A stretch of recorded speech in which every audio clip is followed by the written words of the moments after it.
Oh no. Maybe that wasn't such a great idea. Good afternoon, YouTube. My name is Brandon and welcome to episode 2 of the Honda TRX Rebuild series.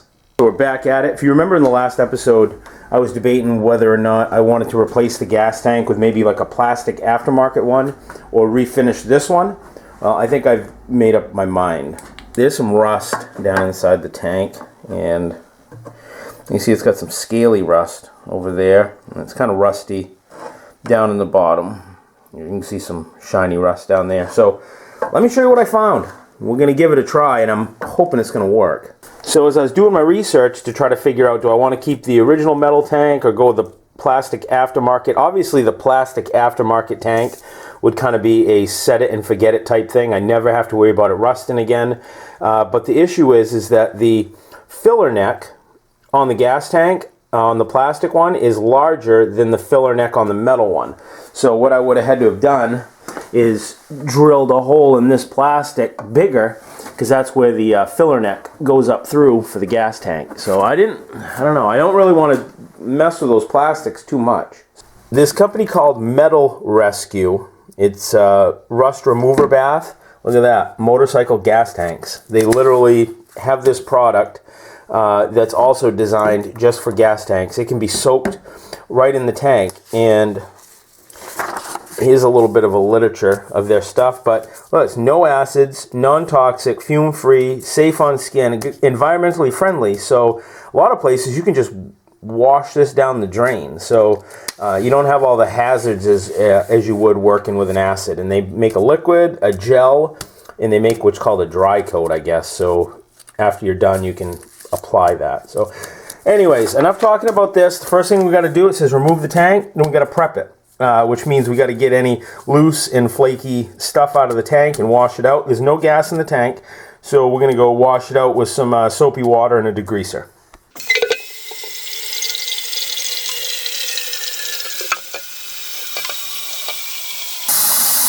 I'm putting hot water in this too. I assume it'll probably help a little bit better. I think what I'm going to do is just fill it full of water first, slosh it around, and we'll take a gander and see what comes out of this thing.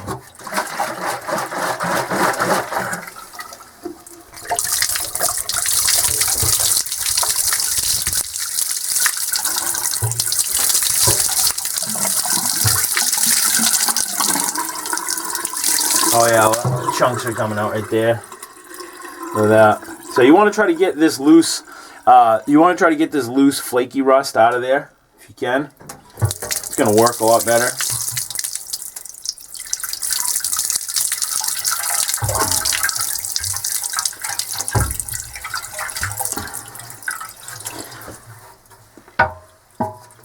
And these lines right here, I'm going to actually take a short piece of fuel line and just loop it from one to the next. This will just keep our solution inside the tank. There. And just did that little thing there. So let's put some degreaser in it. Just spraying some wheel and tire cleaner in it. I know it's a good degreaser because I use it for a lot of stuff. Pour some of that. Now it doesn't say this in the directions, but I got a small handful of some 1/4 inch. Just some small 1/4 inch nuts. I'm going to throw those in there. And what I'm going to do is just kind of agitate the tank around and see if that'll help loosen up any of that scaly rust inside. Doesn't say to do that, so I'm just kind of doing that on my own.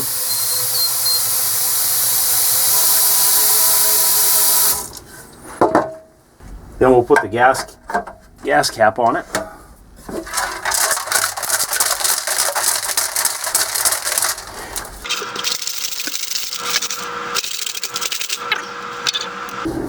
I grabbed a white bucket so it'll contrast a little bit better.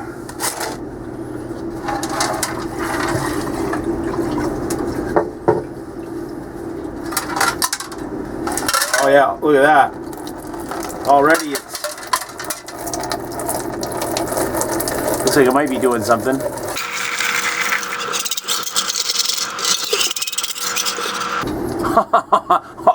Oh no. Maybe that wasn't such a great idea. There's a little... this filler neck has like a little 1-inch lip inside that yeah, so it's not like you just dump these nuts out. Oh boy, let's see. Magnet? Is that what we're doing? Magnet?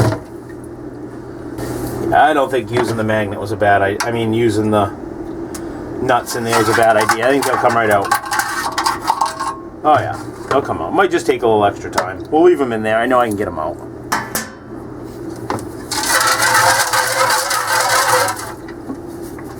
Put some more of that solution in there.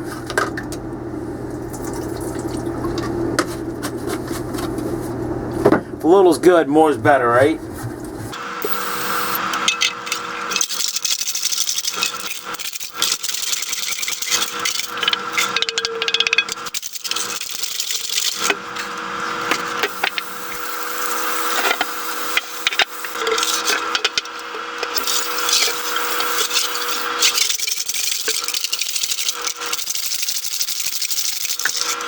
Alright, let's see what we're getting out of this thing.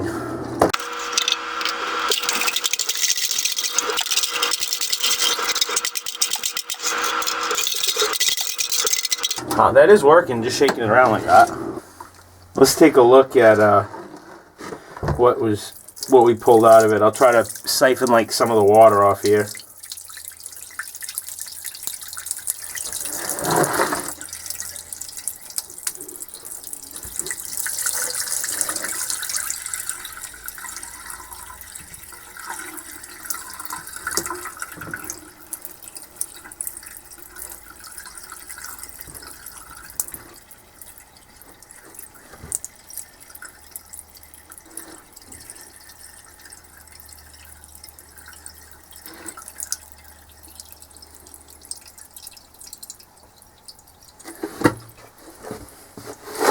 Yeah, look at that. Yeah, that did a good job. That's quite a bit. So, yeah, I think I'm just going to flush the tank out one more time, then we'll get going with water. Alright, next step. We've taken all the loose and flaky stuff out of it. It's safe on chrome, rubber seals, gaskets, and O-rings. Wash the tank to get out any stuff. And add it to the tank. And they say it's best, I guess, to fill it all the way to the top so you can fully submerge everything. This is, that's what it is. It says, add it to 1 gallon of water. Biodegradable, contains no VOCs, solvents, acids, or hazardous ingredients.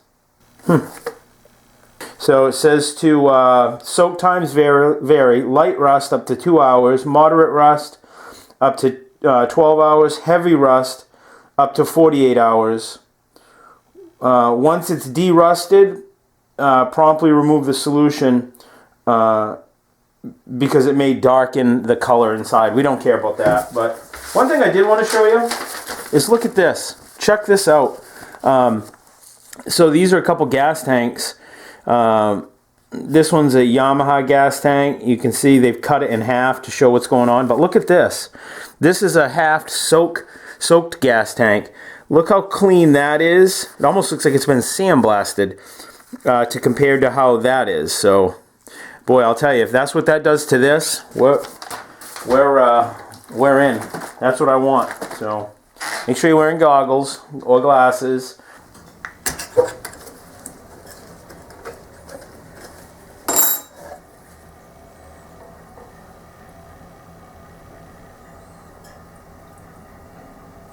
Then what we'll do is we'll fill this with nice hot water. Yeah. Huh. Has no smell whatsoever. I know you're not supposed to do that, but oh well, whatever. Alright, let's go put some hot water in it.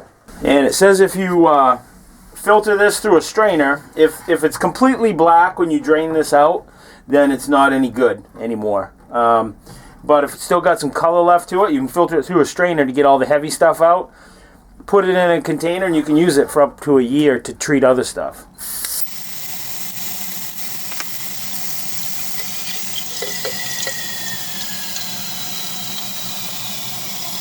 I don't know how much this tank holds, but it's got to be close to a gallon.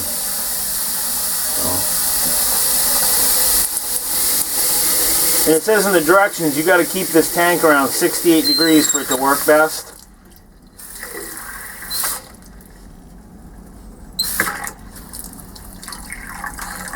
I'm going to try to get this thing right to the filler neck. Yeah, just like that. I want as much of this tank exposed as I can get it to that solution. So that's where this is going to live for the next couple days. It is filled right to the brim.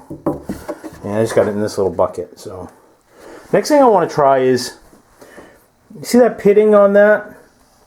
I want to see if we can get some of this clean, because the handlebars are the same way a little bit. And I got this metal polish that I picked up a long time ago at one of the local fairs. It's called Top Bright. Pretty expensive, but it works pretty good. So we'll see if we can get that to come out. I think we can get it a lot better. I don't know if we can get it perfect. Just put a little bit on a... Doesn't take doesn't take a lot either. That's like way too much.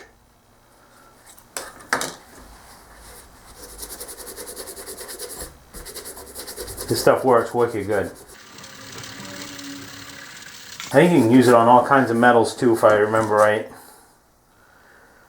Yeah, it's unsurpassed for copper, brass, silver, gold, chrome, nickel, pewter, aluminum, magnesium, etc. It was one of those whims that I don't know, I was at the fair, and you know how sometimes if you go to the fair and they got their little things set up and their super high pressure tactics to get you to buy something? Well, I was young, and I was probably 18 years old. I mean, we're talking a long time ago. And I bought this stuff, and I've used it over the years a bunch of times, but it just always works. I don't really have anything bad to say about it. I don't remember what I paid for it, but I want to say I think it was probably pretty expensive even back then. But you know, if it works, does that really matter? You know what I mean? So this isn't perfect, but it's sure of a heck of a lot better than it was. There, and there it is. I mean, look at that. It's not going to take out the pits, obviously, if it's got any pitting in there. But I mean, that thing is shiny, and it looks good. And it got rid of all that little, I mean, you can see my reflection in it. There I am. So yeah, I mean, it's not going to take out the pits, but I mean, it's all original now. And I mean, I don't know, that looks good. That looks acceptable to me. And if I didn't fast forward, it probably took me about a minute. So at least that gives me some hope we can do that. We'll maybe use that to clean up the handlebars. So just to give you a recap, if you haven't seen last week's episode, I'll put a link up here somewhere. You guys can check that out, but this is where we left off, so let's get going.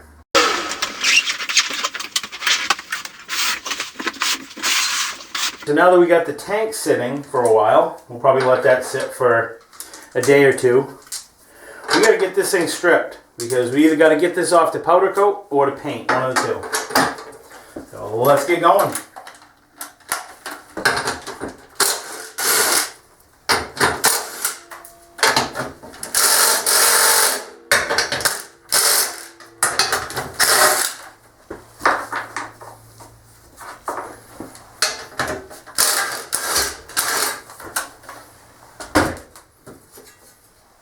And whenever I do something like this, I never can take too many pictures or create enough labeling or whatever. So I like to take all my hardware and put it in a bag and write what it's for. So for this, it's going to be for the front skid plate. There. So that way I mark it front skid plate, 4 bolts. That way if, you know, something should happen, this bag could rip, I know that I'm looking for 4 bolts that held this on. So it just makes things easier and keeps me from getting confused. I've done a few projects like this over the years.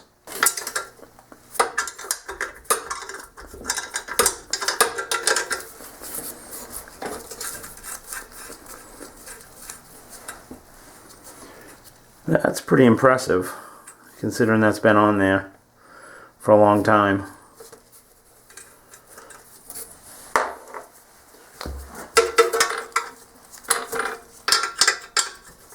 Huh, this one spun right off. Told you this hasn't seen a lot of use. Alright, we'll flip it down and get that exhaust off. We'll be able to work on that at some point. Be kind of fun to make a stainless exhaust for this, wouldn't it? It'd look pretty neat too. Oh, of course. Yeah, so what do you guys think about this? I'm thinking about going with a black frame, just like a matte, pretty much what came from the factory, and pretty much doing it the way it came with the, I think it's called Silver Cloud, or Cloud Silver is what Honda uses for the wheels. I'm thinking about just keeping it pretty stock, but I don't know. What do you guys think? Should I do something a little different, go crazy with a color scheme? I don't know.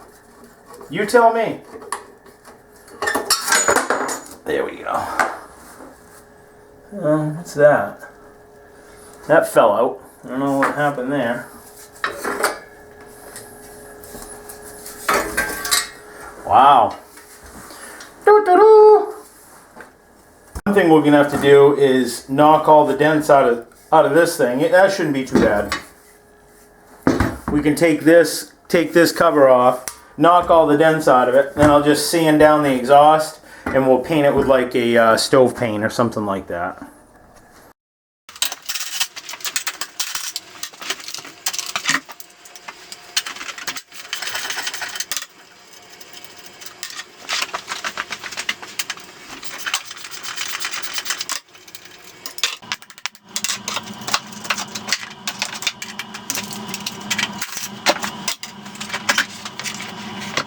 Oh wow, I'll be able to take this whole assembly right off as one. That'll be nice.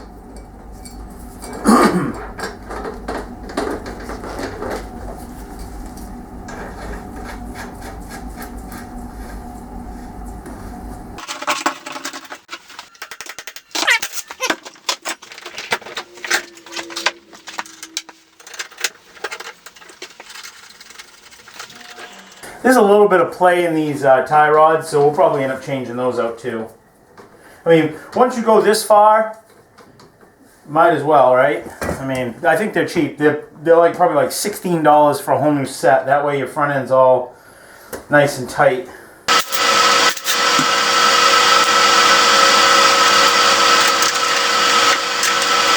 See this wire right here that clips into this yellow wire with a red tracer, and then it goes down and it's just grounded out with this connector? Well, I always wondered over the years what that was for. I figured it out. What it is by grounding this out like that, inside here there's a neutral safety switch, and the contacts go bad over time. It's just apparently it was a common problem with these Hondas, and what someone did was they overrode that safety switch so that they wouldn't have that problem. So this actually will start in gear. So I'm really not too crazy about that. So we'll have to get that fixed too at some point. But kind of wondered what that was. So you know, if you've got one of these older Honda 86, 87, that yellow wire with the red tracer, it's coming out of this case right here, and it's going down to that neutral safety switch inside. Grounding it bypasses it. So, all right, you ready to dump it out? I'm real curious to see what this liquid looks like. Remember, it used to be clear when we poured it in. I'm hoping it's going to be real dark, because that means it removed a lot of rust. Yeah, I can already see that the liquid's a dark color inside. Like I say, they say it's non-toxic, so I'm not going to sweat wearing gloves. It's not an acid.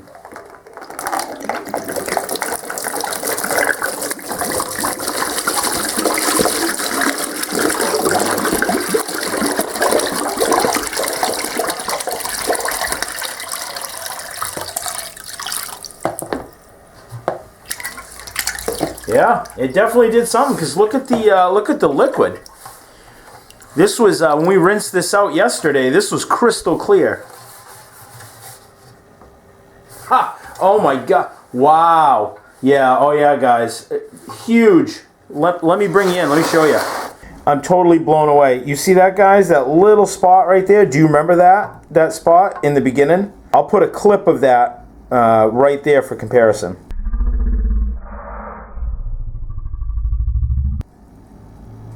This stuff is awesome. There's a tiny bit of rust right down in there still. Just a little bit, not too crazy. I'm going to let it soak a little bit longer. I'm not sure if you guys can see this side, but this side actually had like scaly rust in the bottom. It's got none. It's bare metal. Like what you see right here at the hump of the tank, down in there, down in that tank, there's no rust whatsoever. It's all, well, there you go. Yeah, it's all silver. It's just like silvery color. There's no rust.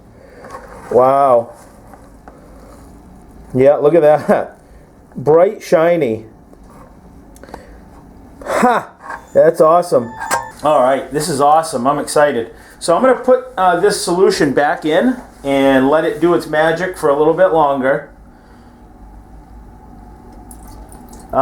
What I'm super excited about, though, is I didn't really want to put a tank liner in this tank, and I've read a little bit about them, and I guess the tank liners work really well until the tank liner fails. And you know, if the tank liner comes undone or something happens inside the tank and it starts like chipping or failing, I guess it's a huge pain to get the liner out. And I guess at that time I'd have to put a plastic tank on it anyways. But I don't know, I'm just super happy with this product. I mean, I can't say it's going to work for everyone. It would work for, you know, for you, but I'm just saying what it did for me. And the bottom of this tank inside was pretty bad. And when I can't remember if I told you guys this or not in the beginning of this episode, but in the very beginning, when I bought this four-wheeler, that was one of the issues it had. It had a lot of rust in the bottom. And at the time, I didn't really know about like etching fluids or acids, and this product wasn't even around. So I ended up just cleaning it out with gasoline and those nuts like I showed you here just a little while, and it did a really good job. Enough that it got it running again. But over the years, just setting, it kind of got scaly rust in it again in the bottom. Well, now it's down to bare metal. I've never seen this tank look like this in the 18 or so years that I've owned it. This tank will outlast me probably as long as we keep it filled with gas and we don't have water in the gas. We'll be all set. And then when it's all said and done, after this sits a little bit longer, I'm going to rinse it out, flush the tank out, dump some of this in it, spray it in it. It's called Dry Coat. It says Dry Coat's clean, safe, easy to use solution preventing rust on iron and steel. It dries to the touch without sticky residue. It's water-based, non-toxic, environmentally safe. So yeah. So I'm just going to squirt the inside of this so that in the meanwhile, while this sits empty and dry, that it doesn't rust up on us before we get to put it back into our project. And that's all there is to it, guys. I want to thank you for watching. Thank you guys for tuning in. If you want to find out what I'm doing before it even makes it up to YouTube, you guys can check me out on Facebook and on Instagram. There'll be links down below. And if this is something that you like, please don't forget to rate, comment, and subscribe. Until next week, guys, I'll see you then. Stay safe. Have a good day. See ya.